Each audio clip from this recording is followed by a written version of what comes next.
Rápidamente hablamos que el problema puede estar en las plaquetas, en los factores de la coagulación y en los vasos sanguíneos. Yo tengo una vasculitis y las vasculitis tienen clínicas propias. Vimos Scholingen-Noche, paciente joven, solo en la pierna, dolor abdominal, dolor articular y el paciente puede tener también glomerulonefritis. Vimos Retuo-Weber que es lleno de telangiectasia hemorrágica hereditaria o familiar, o sea, alguien más en la familia va a tener y él sangra espontáneo y puede tener lo mismo en las mucosas. Vimos un paciente que tomó medicamento, que tomó un antibiótico, que puede ser una sulfa, o toma una tiacida y puede sangrar y puede tener púrpuras.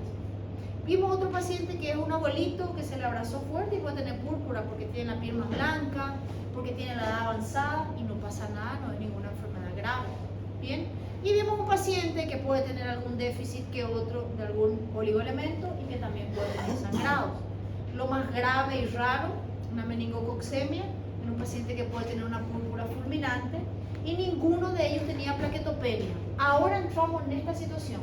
El paciente tiene síndrome purpúrico, petequias, equimosis, gingivorragia. Le hice un hemograma porque un hemograma y un vaso de agua no se le niega a nadie. ¿Usted cree que un alumno dijo eso en el ECOE cuando dijo si hubo examen? Doctora, le voy a pedir un hemograma porque un hemograma y un vaso de agua no se le niega a nadie. Ay Dios, ¿por qué me hacen eso? Ustedes me van a hacer salir el cabello blanco este año y este año no pasa. Le va a hacer culpa a usted y le voy a cobrar la pintura, ¿entendido? Vemos acá entonces. En el hemograma, que no se le niega a nadie, apareció una trombocitopenia. Este va a ser propio que me va a hacer. Entonces, el paciente tiene plaquetopenia. Gente, no me van a decir Retuo-Weber, tiene plaquetopenia. No me van a decir meningococcemia, tiene plaquetopenia. Se da cuenta que es bien más fácil ver que tiene plaquetopenia. Ahora bien, plaquetas bajas, ¿por qué? Ahí yo me tengo que acordar, será un problema en la fábrica. ¿Dónde se fabrican las plaquetas? En la médula ósea. ¿Qué más se fabrica en la médula ósea? Eritrocito, glóbulos blancos. El mismo hemograma me da una respuesta. ¿Recuerdan cuando hablamos de megaloblástica, déficit de B12, por el primer caso? El paciente puede tener leucopenia, plaquetopenia y anemia, porque la fábrica está con problemas, ¿verdad? O puede ser algo más grave, que vamos a ver semana que viene, que el paciente tiene plaquetopenia, pero tiene anemia y leucopenia, entonces el problema está en la fábrica. Ahí yo hice un fregazo, un frotis, y veo blastos, y yo ya sé que el paciente está con una leucemia. Ahora, si solamente es plaquetas, es bien difícil que sea un problema en la producción. Ahí tengo dos situaciones que debo recordar. Se destruye la plaqueta porque hay un anticuerpo destruyendo la plaqueta, o esa plaqueta se consume. ¿Cómo es cuando la plaqueta se consume? Forman trombos y entonces la plaqueta no está libre. En el laboratorio sale plaqueta disminuida y ellas están todas apelotonadas. Y es una enfermedad de consumo, puede acontecer en un cuadro muy grave, como un síndrome de Kenton muy grave, una hemorragia periparto muy grave, y se llama coagulación intravascular diseminada. ¿Está bien? Coagulopatía de consumo de plaquetas, por eso plaquetopenia. La plaquetopenia o trombocitopenia cuando está abajo de 150.000, generalmente menor a 50.000 puede aparecer los síntomas. Encima de 50.000 es difícil que el paciente tenga síntomas, no va a haber problema. Lo que le voy a dar tratamiento encima de 50.000, hay raras excepciones donde me preocupa, se tiene que hacer una neurocirugía, no le voy a operar con 50.000 plaquetas, ¿verdad? Se tiene que hacer una cardiocirugía, no le voy a operar con 50.000 plaquetas. Hay excepciones, pero en línea general, encima de 50.000, el tratamiento es un abrazo al paciente, no va a pasar nada con él, ¿entendido? Bajo de 50.000 aparecen más petequias. Miren qué interesante, menor a 20.000 hay riesgo de que sangre. Cuando a mí me preocupa una plaquetopenia, en realidad, aquí. Menor a 10.000 el paciente sangra espontáneo. Repito, si se va a operar, no voy a esperar que esté en 10.000. Trato de corregir a un valor mayor. Pero si no tiene ningún procedimiento que hacerse, él solamente va a sangrar espontáneo cuando la plaqueta esté menor a 10.000. Bien, ¿Qué le pido a ese paciente? Le pido un hemograma, por el motivo que hablamos recién, para ver si hay problemas blancos y rojos.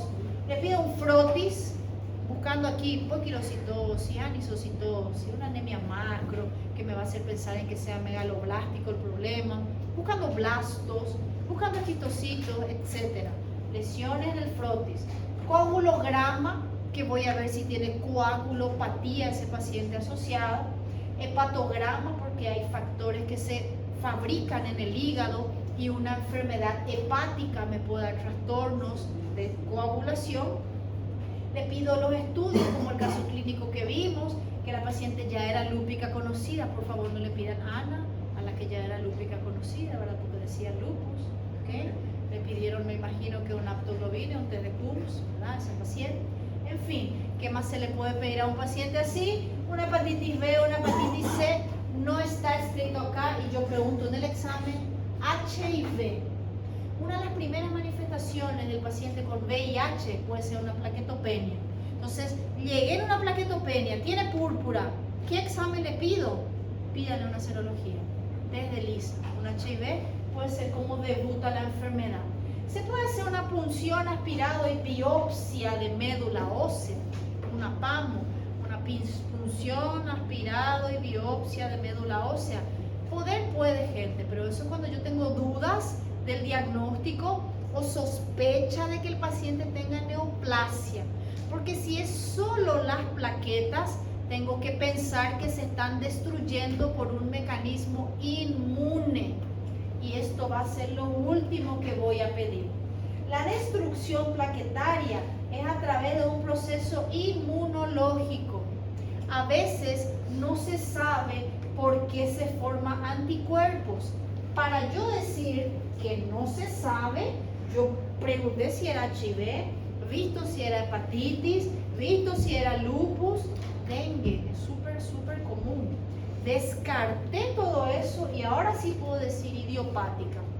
Muchas veces no se sabía por qué acontecía una destrucción inmune y antes por eso la enfermedad se llamaba púrpura, porque tiene púrpura, ¿verdad? Trombocitopenia, porque tiene trombocitopenia, y se llamaba idiopática, pero en realidad el nombre correcto de la PTI es púrpura trombocitopénica inmune o una trombocitopenia inmune primaria. ¿Qué tiene como clínica este paciente de origen autoinmune? El paciente tiene púrpura. ¿Qué sería púrpura? Petequias, equimosis, trastorno de hemostasia primaria. ¿Qué va a estar alterado en su coagulograma? Tiempo de sangramiento. ¿Y qué va a estar alterado en su hemograma? Solo plaquetas. Entonces este paciente tiene lesiones purpúricas y el diagnóstico es púrpura, porque tiene lesiones purpúricas, trombocitopenia, porque tiene plaquetas bajas, y esa I vamos a colocar de I nada más. ¿Está bien? Porque el paciente no tiene otros síntomas. Entonces si el paciente tiene fiebre, no es PTI. Tiene dolor, no es PTI. Tiene esplenomegalia, no creo que sea PTI. El paciente tiene anemia, no es PTI. ¿Qué significa PTI? Púrpura, trombocitopénica, y la I es de I nada más. ¿Entendido? La PTI es muchas de las veces asintomática. Hay lesiones purpúricas y en algunos casos una hemorragia más grave. ¿Cómo es una enfermedad autoinmunitaria? El paciente va a tener un gatillo. Algo hizo que el cuerpo ataque y empiece a matar las plaquetas. ¿Qué puede ser ese algo aconteció? Dígame un ejemplo. Dengue. No necesariamente, porque el dengue baja las plaquetas por el dengue, que frena la medula de producir plaquetas, por eso hay plaquetopenia. Vamos a estudiar dengue, no se preocupen. Pero yo les digo algo que le estrese al cuerpo. ¿Qué puede ser? Alergia. Alergia. ¿Qué más le estresa al cuerpo? Frío. ¿Qué más le estresa al cuerpo? Miedo, estrés, hambre, sueño, pobreza. No, pobreza no, pero accidente, infección. ¿Entendido? Esas son las cosas que le estresan al paciente. Aconteció algo, hasta un estrés psicológico, y activa la enfermedad, porque la enfermedad es autoinmune y de repente el paciente empieza a hacer síndrome purpúrico. De las series médicas que me gustan, les recomiendo, y me gusta The Pitt, Y hay un caso donde llega una paciente con síndrome purpúrico, pero como es joven y tiene una cosa así medio sospechosa, ellos primero sospecharon abuso sexual, que está correcto, que está bien. Solo que está errado, porque ¿cómo la serie no le va a pedir un hemograma y un vaso de agua que no se le niega a nadie? Solo aparece el hemograma horas después que dice, tiene 10.000 plaquetas. ¿Y por qué será que tiene equimosis? ¿Que tiene púrpura? ¿Que tiene trombocitopenia? Y la nena decía, no siento nada más. Entonces tiene la clínica clásica de una PTI. ¿Está bien? ¿Por qué es importante que graben eso, que no hay otros síntomas? Porque el diagnóstico es clínico. El examen físico está normal. Gente, no hace falta, después que yo descarté lupus, después que yo descarté dengue, después que yo vi que la CRASI está normal, después que yo vi que el hemograma solo tiene plaquetopenia, por favor, no le metan un trucut en la médula. ¿Ya vieron cómo se hace una biopsia? Coloquen en Google y vean.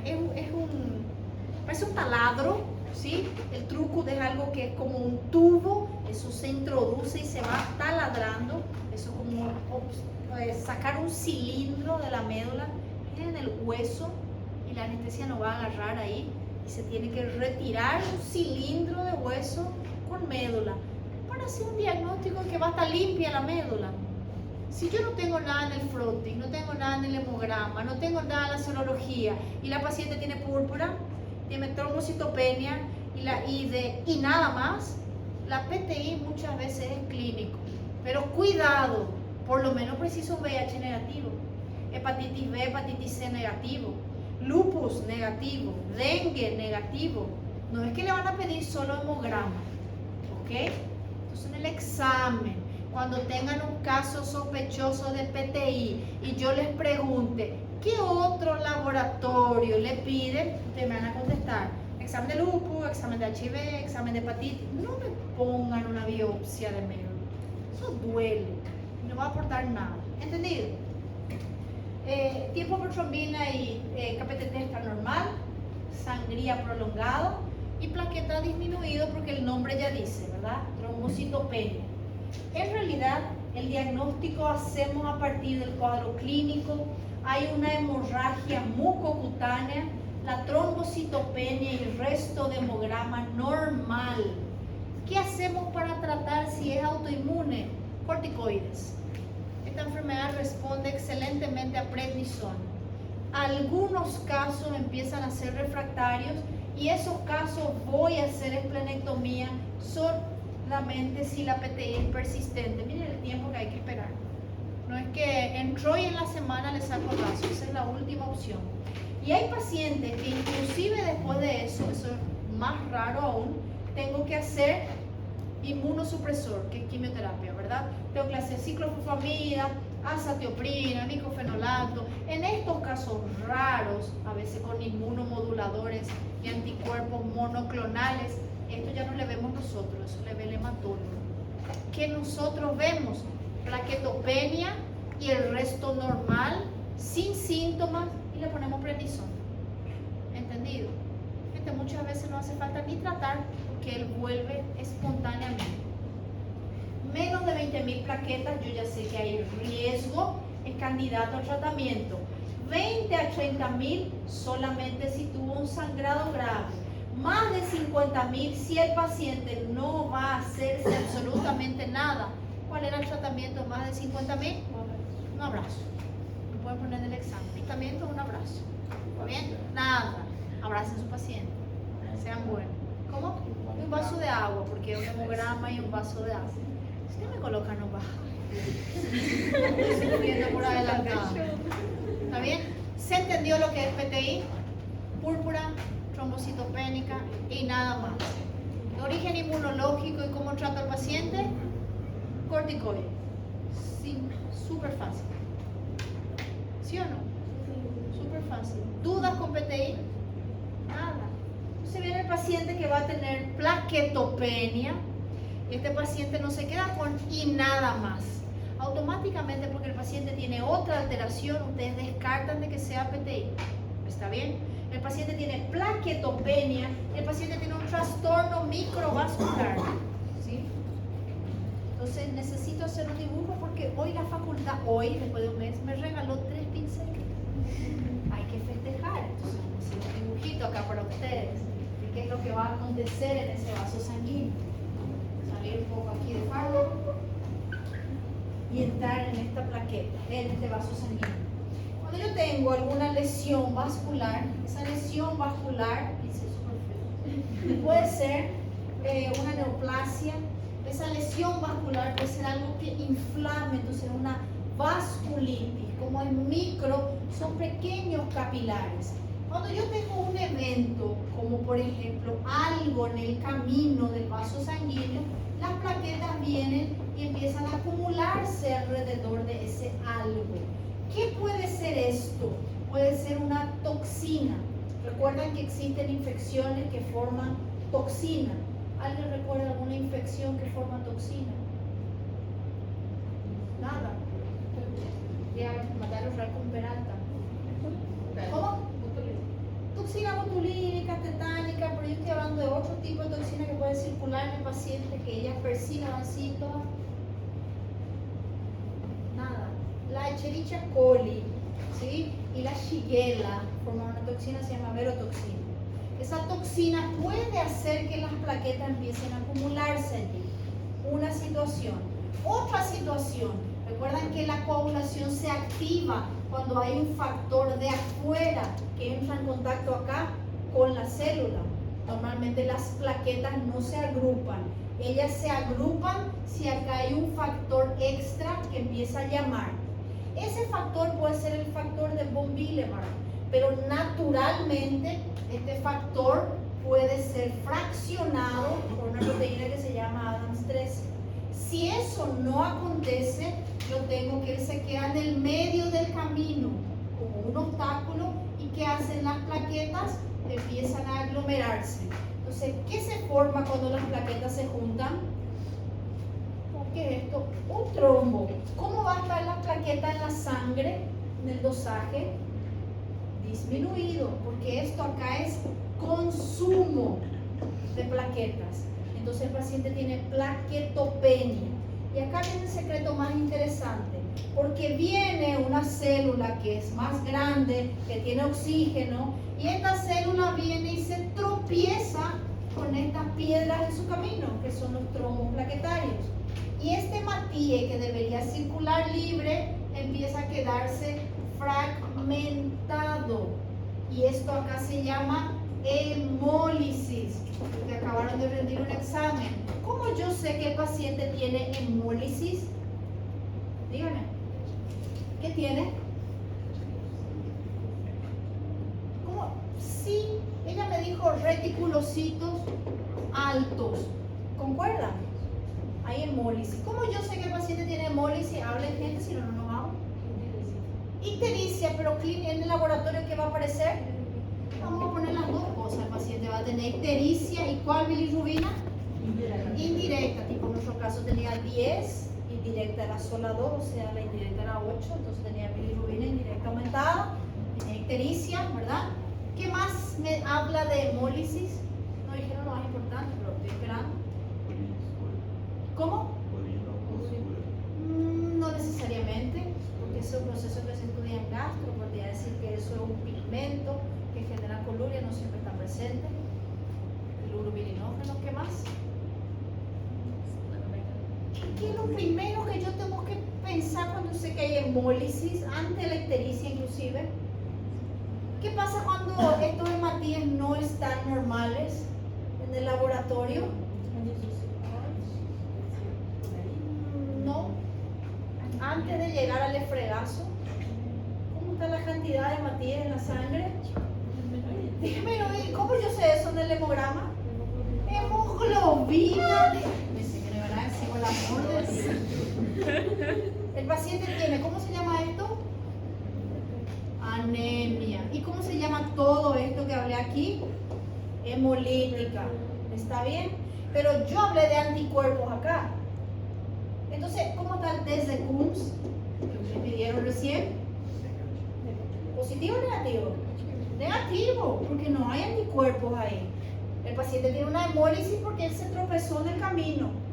Entonces yo tengo test de Coombs negativo. Aptoglobina, ¿cómo? Veo duda y voy a leer el examen y dejo acá esto. ¿Cómo está la aptoglobina en la anemia hemolítica? Es la primera tarea que quiero que me digan, que escuché las dos respuestas. ¿Está bien? Entonces cuando yo veo este componente, atienda por favor, hemólisis, que no es por anticuerpo, y el paciente tiene anemia hemolítica, y en la anemia hemolítica coincide, ¿cómo vimos las plaquetas en la sangre? Estamos estudiando qué cosa, plaquetas altas o bajas, plaquetas bajas junto con una anemia hemolítica tiene un diagnóstico, anemia hemolítica microangiopática, porque esos hematíes están fraccionándose por culpa de la piedra en su camino. Y en la primera clase nosotros vimos en una foto cómo se llaman estos pedazos de hematíes que están ahí sueltos. ¿Alguien recuerda? Esquistocitos. Entonces cuando yo tengo presencia de esquistocitos o fragmentos de hematíes, anemia hemolítica, Coombs negativo y plaquetopenia, tengo el diagnóstico de una púrpura microangiopática. ¿Está bien? A esto le voy a sumar algo más interesante. Si este capilar que yo dibujé aquí es un capilar renal, salió bien feo acá, no importa. ¿Qué va a pasar con este paciente que se trancó su glomérulo? ¿Él va a tener una vida normal? ¿Qué va a tener? Cuando no se filtra porque está trancado, dijeron por ahí, falla renal, aumento de la creatinina, aumento de la urea. ¿Entendido? Si este capilar que está acá en el sistema nervioso central y se trancó la circulación, ¿qué va a tener el paciente? ACV isquémico. Entonces, sumado a la clínica de plaquetopenia con anemia microangiopática, tengo afectación renal, tengo afectación neurológica y esas son las púrpuras microangiopáticas. Yo hablé de dos motivos. Primero, esto que es el síndrome hemolítico urémico por una toxina que se ve cuando tengo diarrea con sangre, como en el caso de la Shigella. Segundo, cuando el paciente tiene aumento del factor de von Willebrand, y ese factor es una piedra en el camino, y esa es la púrpura trombocitopénica trombótica, o PTT. Lindísimo va a estar ese examen. Lindísimo. Hasta aquí, ¿se entendió? ¿Sí o no? Vamos para allá entonces rapidito. Tenemos por acá factor de von Willebrand y el Adams 13, que es quien le fracciona. Tenemos por acá Shigella o Escherichia coli, que produce verotoxina. De paso, ustedes hacen un repaso del conocimiento que tienen de la Escherichia coli, de la Shigella, de las toxinas y de las diarreas. Ustedes estudiaron eso hace menos tiempo que yo. ¿Está bien? Se tienen que acordar. Eso me genera síndrome hemolítico urémico. ¿Qué es lo que pasa en un paciente que tiene síndrome hemolítico urémico? Ese paciente tiene una infección, tiene diarrea. Entonces el cuadro clínico que yo les voy a poner es paciente que consumió de repente carne contaminada, empieza a tener diarrea con sangre y fiebre, y después viene con síndrome purpúrico, pálido, ictérico. ¿Qué laboratorio le vamos a pedir? Hemograma y veo plaquetopenia, hemoglobina, hematocrito bajo, le pido retículo que está alto, le pido bilirrubina indirecta que está alto, sospeché de hemólisis, le pido Coombs que viene negativo y le pido un frotis de sangre que voy a tener esquistocitos. Segundo ejemplo, o mejor dicho, acá está el dibujito, yo tengo la toxina y esa toxina hace que las plaquetas se depositen. Como yo tengo la toxina Shiga o verotoxina, esa toxina me lleva a un trombo plaquetario. Mira acá el trombo plaquetario. ¿Qué pasó cuando el glóbulo rojo quiso atravesar? El glóbulo rojo se rompió y eso me generó anemia hemolítica. Como es un trombo y eso hace que la plaqueta esté baja, pero que también se obstruyan los capilares, el paciente tiene falla renal, por eso urémico. Hemolítico, porque el paciente tiene hemólisis y a partir de ahí el paciente tiene Shuga. Bien, clínica del paciente, vamos a ver si nos faltó algo. Nos faltó el LDH por aquí. Bilirrubina aumentada, aptoglobina, ya digo todo el resultado, disminuida, esquistocitos, que eran hematíes fragmentados en el frotis de sangre periférica, reticulocitos altos, plaquetopenia, trastorno neurológico, enfermedad renal y de repente puede haber fiebre y otros ecuaces. Es el cuadro clínico del SHU. El tratamiento es anticuerpos monoclonales y soporte. Tanta fisiopatología y no mucho que hacer por el paciente. Grave. Cuando yo tengo PTT es casi lo mismo. Se dan cuenta que acá hay una piedra en el camino y por eso las plaquetas se quedaron todas pegadas. Esta piedra en el camino que lleva a la formación de trombo es el llamado factor de von Willebrand. El factor de von Willebrand normalmente tiene que ser fraccionado. Quien le fracciona al von Willebrand es el Adams 13. Hay ciertas condiciones que le bloquea su trabajo, entonces él se queda no fraccionado y comienza el mismo cuadro clínico. Mi paciente tiene anemia hemolítica microangiopática, mi paciente tiene síndrome purpúrico, mi paciente tiene esquistocitos, que puede salir en el examen, una foto de estos esquistocitos, y puede salir en el examen una foto o una tomografía con un esquema. ¿Bien? ¿Dudas aquí, gente? ¿No tienen duda o no entendí nada o ya me quiero ir a mi casa o no sé lo que pasa? Bien, tratamiento acá es plasmaféresis. Yo tengo que sacar ese factor de von Willebrand, retirar y sustituir el plasma. ¿Sí? Eso es todo. Voy a pasarles la lista, bien cortito.